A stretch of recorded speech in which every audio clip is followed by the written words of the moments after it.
ए जी। का हो? अरे बाप रे, इतना गर्मी लगत बा पूरा शरीरिये पक गइल बा।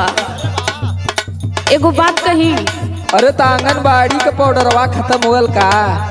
सुना ना, एगो बात सुन ला। सुनावा।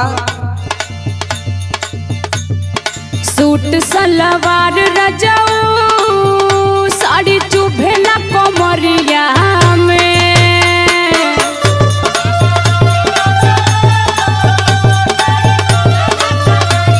सुना तानी ना? हाँ सुनत है।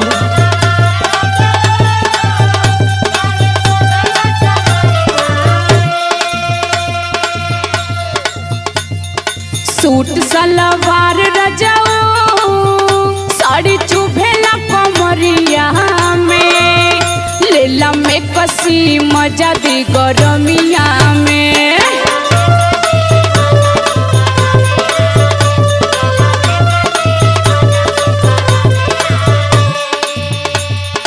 अब तक खर्चा बढ़ाई। अब का करी, हम तो परेशान बाड़े न। तोरो नया नया जौन डिमांड है ना, ये हमके पूरा रिमांड पे ले ले। मैं कसी पहिरी दिल में मोरे आगिया लगाई भूखा।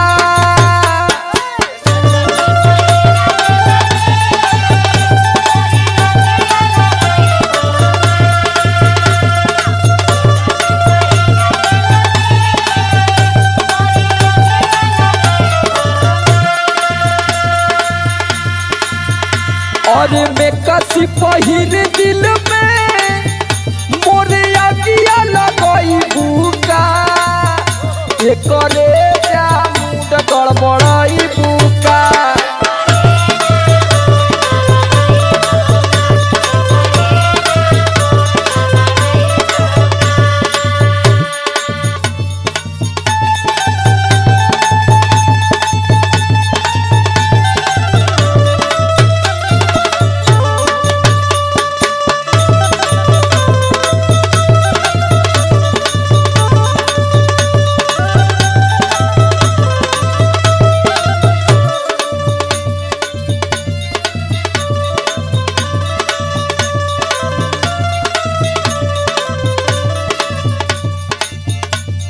देखा, हम परेशान बानी तबे न कहता नहीं। झूठो को थोड़ो खर्चा करवाई तोहार।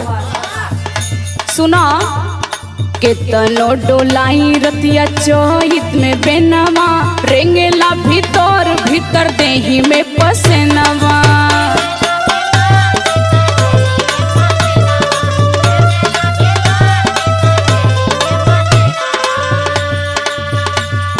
केतनो डोलाई रतिया चोहित में बेनवा। रेंगेला भीतर भीतर देही में पसेनवा। मन करे फेंक दी बलाम साड़ी देही से मरमिया में।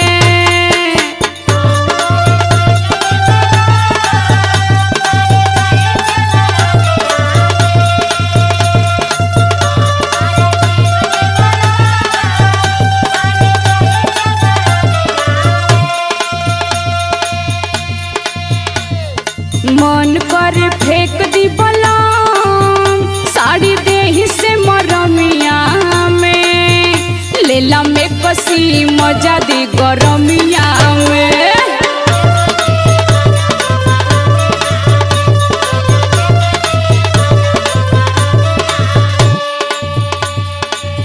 अरे सुनीला के मैक्सी बड़ा महंगा मिलल रे पगली। अरे ज्यादा महंगा ना होला हो।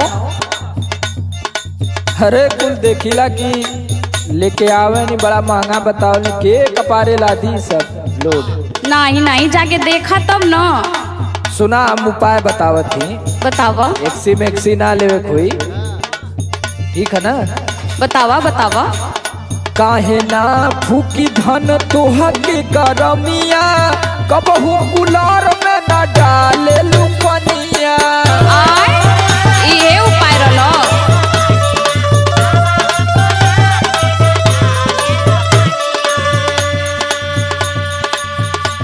और देखो ऐसे ही कूलर फेंकल है, ओकर मोटर सोटर खराब भैल है। अरे वो पुरान हो। कुल चीज तो के नया चाहिए।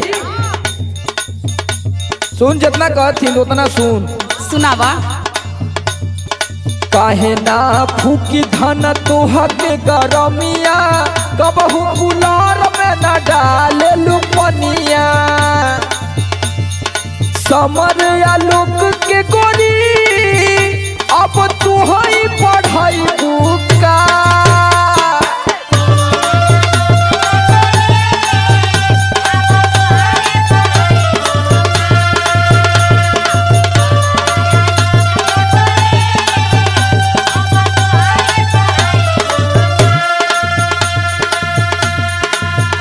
अरे समर आलोक के गोरी अब तू ही पढ़ाई बुका। एकरे जाहो एकरे